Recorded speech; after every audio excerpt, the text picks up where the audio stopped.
Order. I call Ros Savage to move the motion, and I'll then call the Minister to respond. There will not be an opportunity for the member in charge to wind up, as is the convention for 30-minute debates. Order. Order. Ros Savage to move the motion.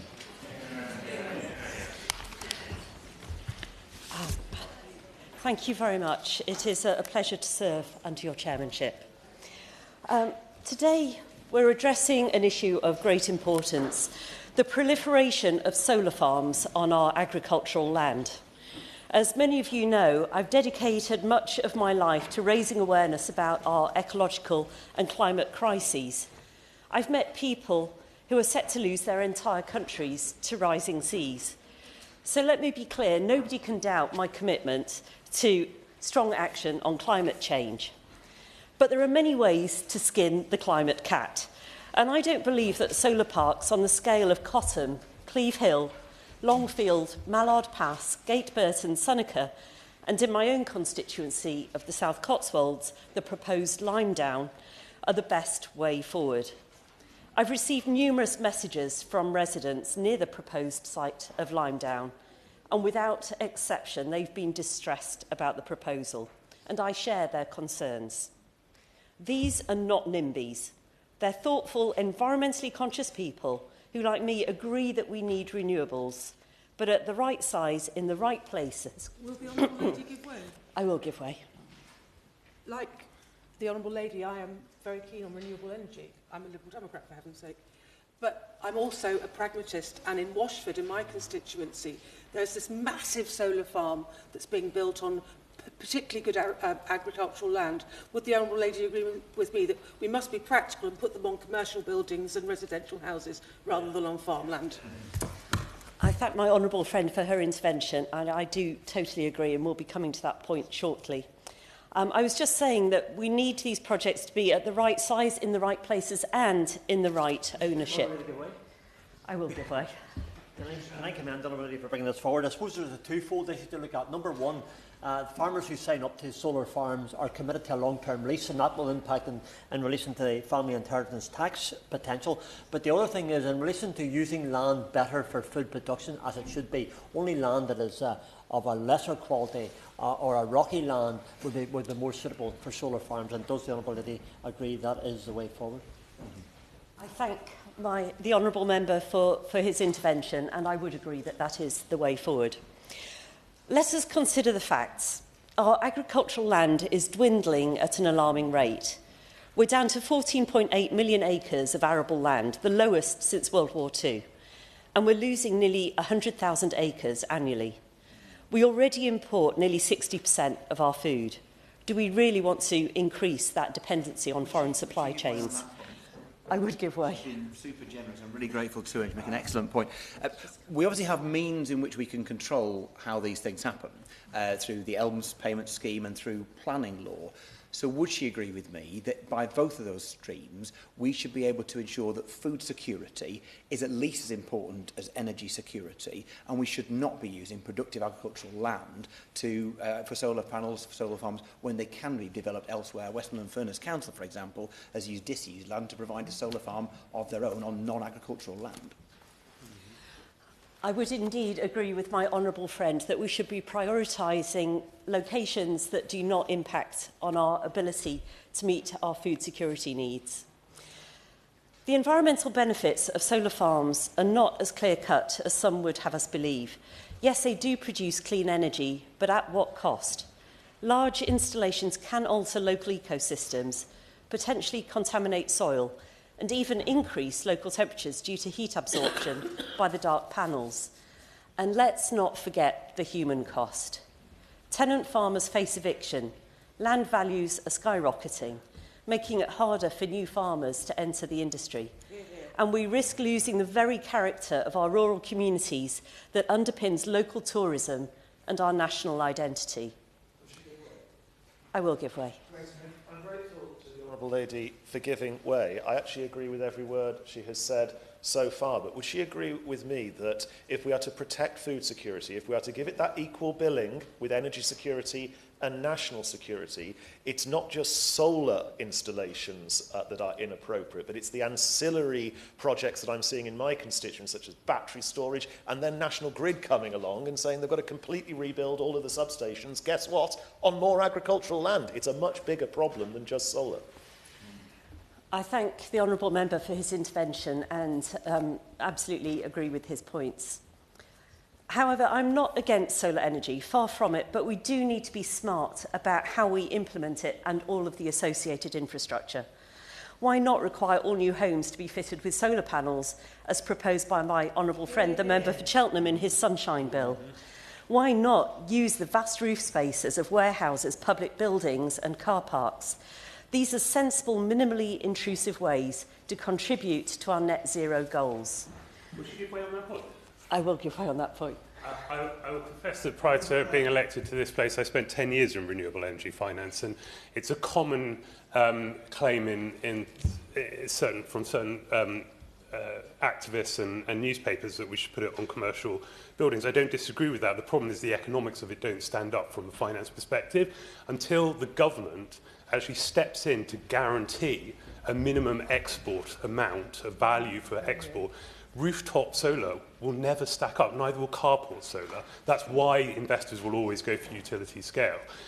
Does she agree with me that if we actually want to see a catalyst, if we want to see a change, if we want to see farmers growing crops and not solar panels, the government needs to step in and regulate this market?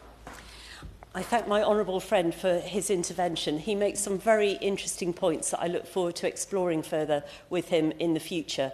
And I do agree with his main point that we do need government to intervene to adjust the incentives so that we are able to meet our energy needs with the lowest cost to our countryside. And on that point, would you give way? I will give way.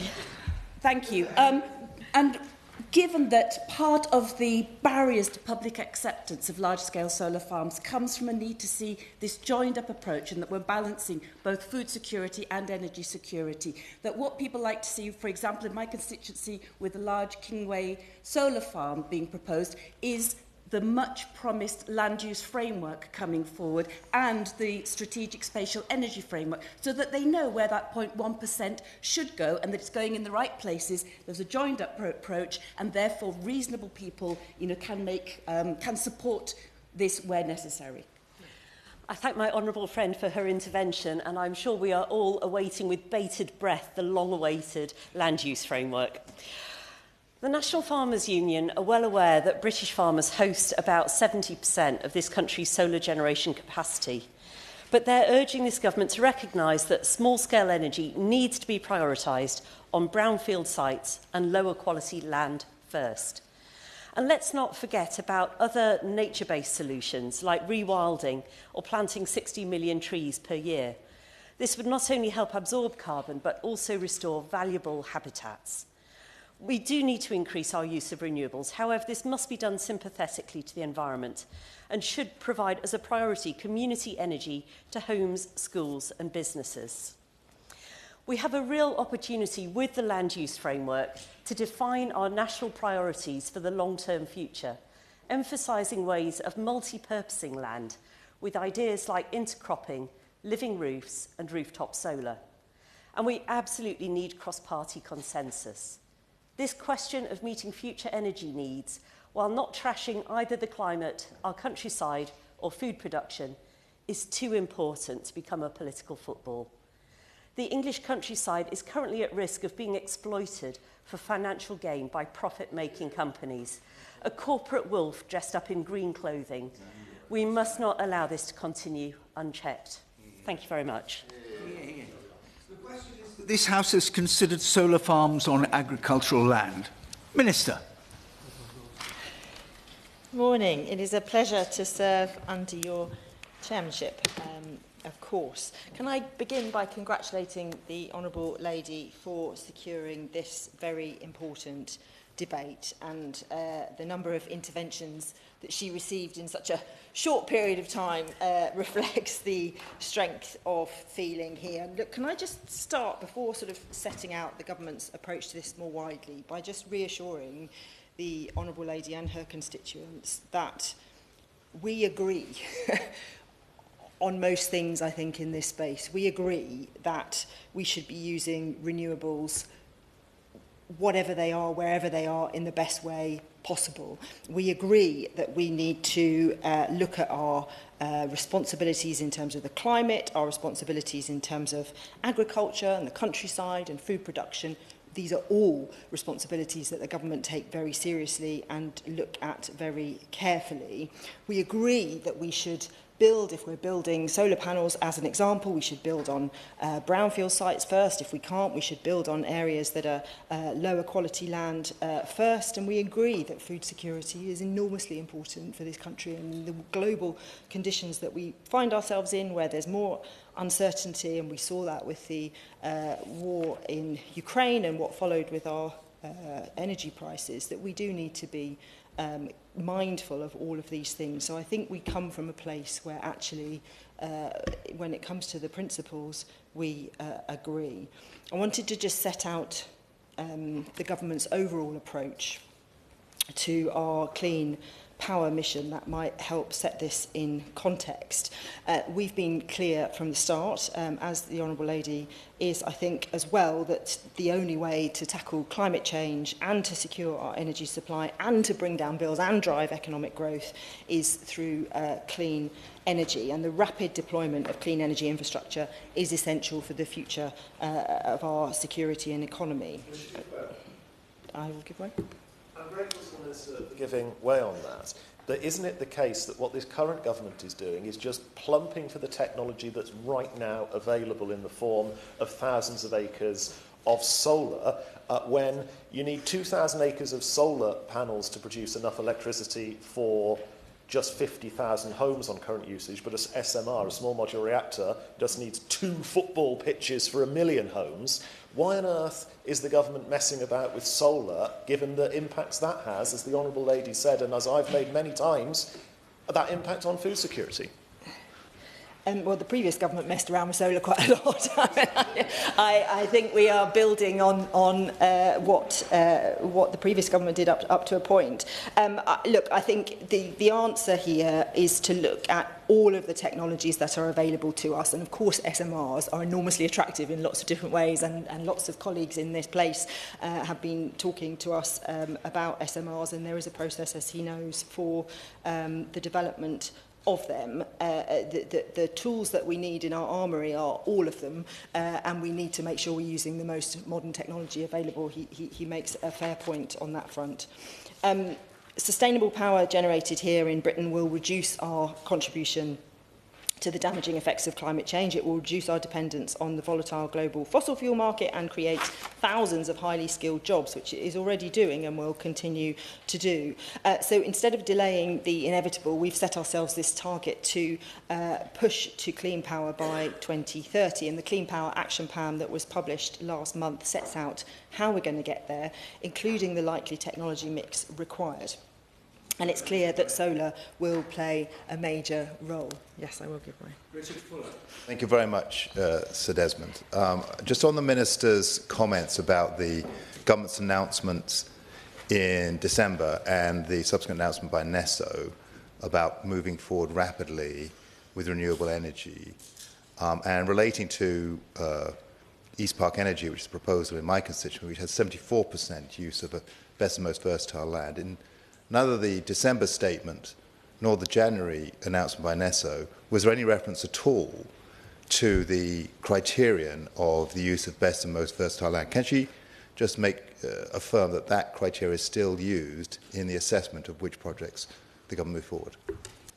Can I thank him for his intervention? I can't comment on his individual case in his constituency, of course. But of course, when developers are applying for planning permission, they go through a series of criteria and have to adhere to a series of criteria, whether it's for the small development of smaller solar plants where it goes through local authorities, or whether it's through the nationally significant infrastructure project process. And we will ensure going forward, and the Solar Panel Task Force is looking at all of these issues as well, that we are making sure we are mindful of all of the range range of issues that we need to consider when we are looking at bringing infrastructure into communities. And I think I will come to this later, but it is really important to say, you know, we want to do this with local communities and with consultation with local communities, with considering what other options are available to us as well. So that will continue. If I just make a bit of progress, if I could just make a little bit of progress, just mindful that we don't have very much time, but perhaps I'll come back to him in a few minutes. So solar is one of the cheapest sources available to us as well, which is an important consideration when we're looking at all of the range of options that we have between us. We are setting a target for around 45 to 47 gigawatts of solar power by 2030, which is up from the 17 gigawatts that we have today. And that is a substantial increase.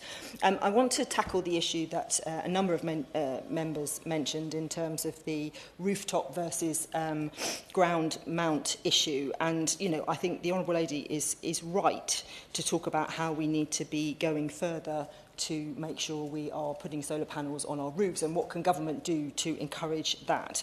So we are bringing in new building standards to ensure that all newly built houses and commercial buildings are fit for a net zero future. We expect these standards to encourage the installation of solar panels on new developments, and we're issuing a call for evidence later this year on the construction of solar on outdoor car parks. The reconvened solar task force is focusing on rooftop solar, and further actions to increase deployment will be set out in the roadmap this spring. I was talking to one of our big mayoral authorities yesterday as well about the power purchase agreements that you could potentially have in this space if you look at the kind of public sector roofs and the collaboration you could have across some of our transport infrastructure, some of our public sector infrastructure. You could be doing more ambitious projects when it comes to solar, and of course we want to push that as much as we can. If we can put solar panels on rooftops, then that is what we want to do. But we consider that we need a mix of both. We need ground mounted and we need rooftop to get to the numbers that we want to see. Turning to the planning system, all proposed solar projects are subject to a rigorous planning process which considers the interests of local communities, as I said to the honourable gentleman before. Yes. Ben, in my constituency in Huntingdon, we have a new solar farm proposed at 1,900 acres. It spans from my constituency across into North Bedfordshire, which my honourable friend here represents as well.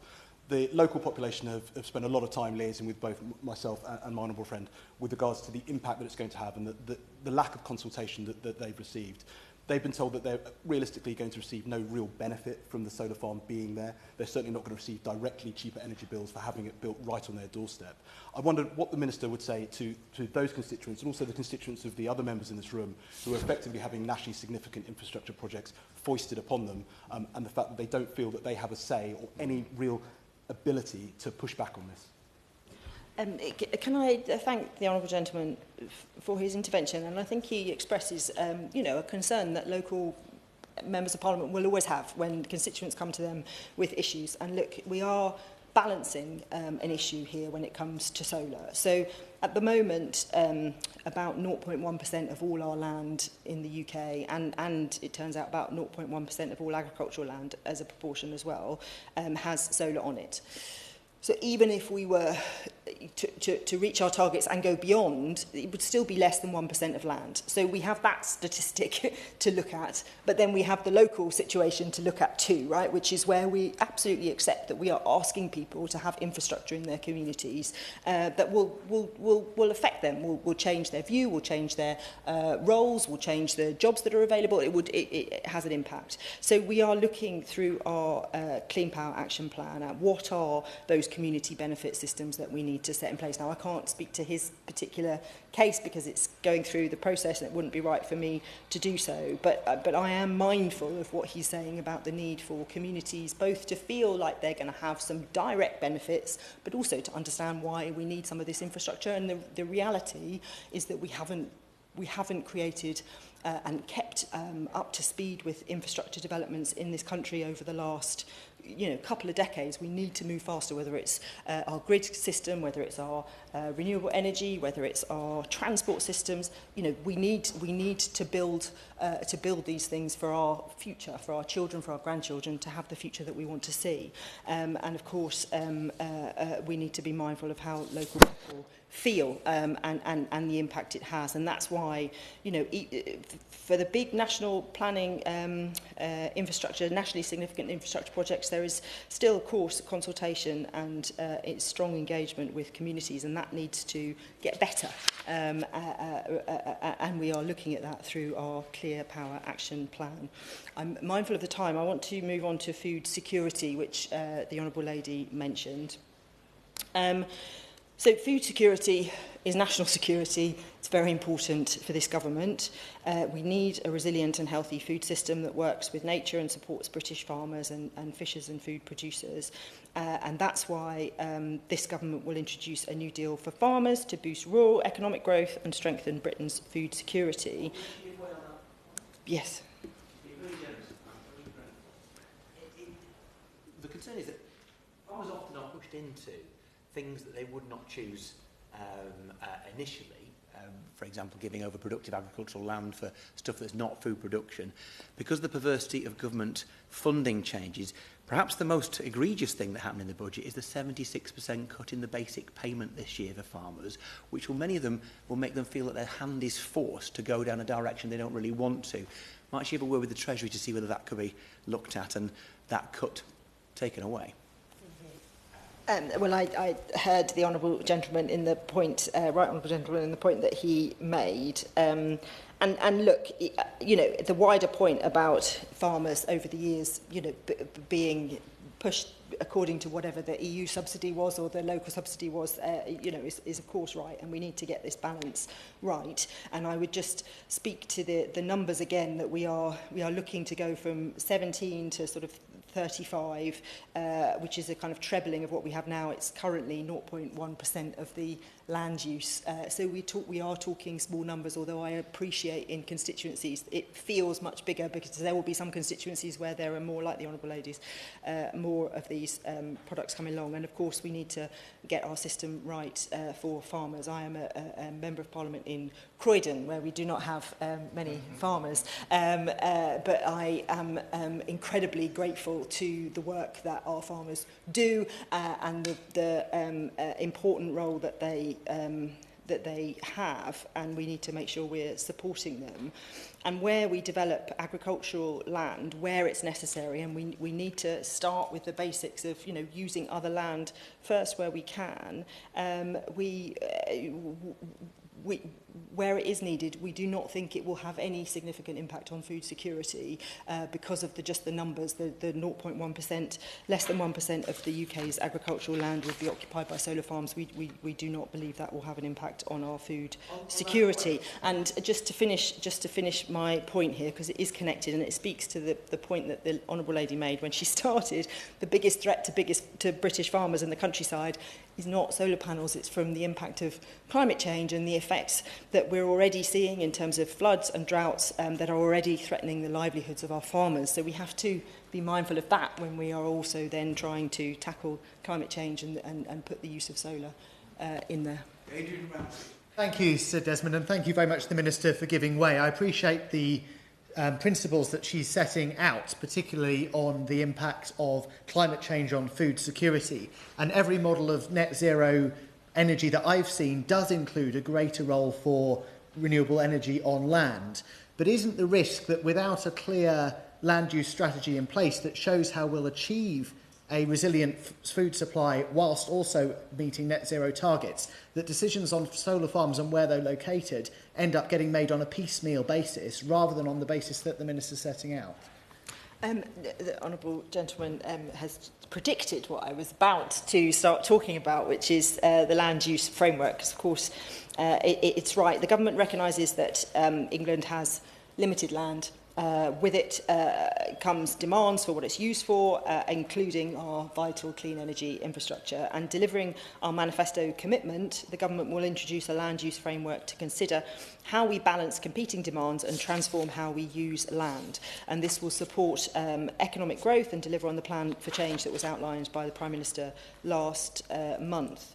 But the framework will work hand in hand with the Strategic Spatial Energy Plan, which we've also commissioned the National Energy System Operator, NESO, to devise. So he's right, we have to understand the whole before we make piecemeal decisions. And I think you know, that would be, I would say, a criticism of the previous government, that those kind of overarching plans were lacking. Yes. And specifically on that point, would it therefore be right to consider that we don't overrule perhaps the planning inspectorate just now in the build-up to receiving the land use framework and the strategic spatial energy plan from NESO before making these big infrastructure decisions? I think that would take the public with us if they understand that once we've got the land use framework and the strategic spatial energy plan, that's the time to then decide where those solar farms go. Can I thank her for comments? I think we already have a planning system which enables us to look at individual projects. We have come in new as a new government and will be setting those strategic frameworks. We have to allow the legal processes to continue while we do that. But the push to 2030, the increase that we're going to see, and what happens beyond that as well, of course, we want to see through good government a proper national framework that sets these issues in place. And I just am aware of the time, and I need to give the Honourable Lady... No, I do not need to give the Honourable Lady a couple of minutes, so I will carry on talking. Just to touch again on the community benefits issue, I know it's been raised already by members. Look, and I can't stress enough that communities hosting clean energy infrastructure are doing a service to our country, and they need to benefit from that. Now, you can argue we will all benefit in the long term with energy prices coming down and having more energy security, but there are many ways in which communities directly can benefit, including community funds, direct payments, as well as community ownership, and we are exploring all these options, and we will have more to say on this soon. And in the meantime, Great British Energy will support community energy schemes, helping communities to unlock opportunities through the local power plan, which will support, as you know, local authorities and community energy groups and others to deliver small and medium-scale renewable energy projects, and could develop up to 8 gigawatts of clean power by 2030. So to conclude, I want to thank the Honourable Lady for securing the debate, thank Honourable members for their very thoughtful interventions. We remain as government committed to balancing the urgent need for renewable electricity with considerations of land use, food production and community benefit. We want to take people with us on this journey and see us going into the future with a mix of renewable energy that delivers the lower prices that we want to see. Order. The question is that this House has considered solar farms on agricultural land. Those that are of that opinion will say aye. Of the contrary, no. The ayes have it, the ayes have it. Order, order. The sitting is suspended until 2:30 this afternoon.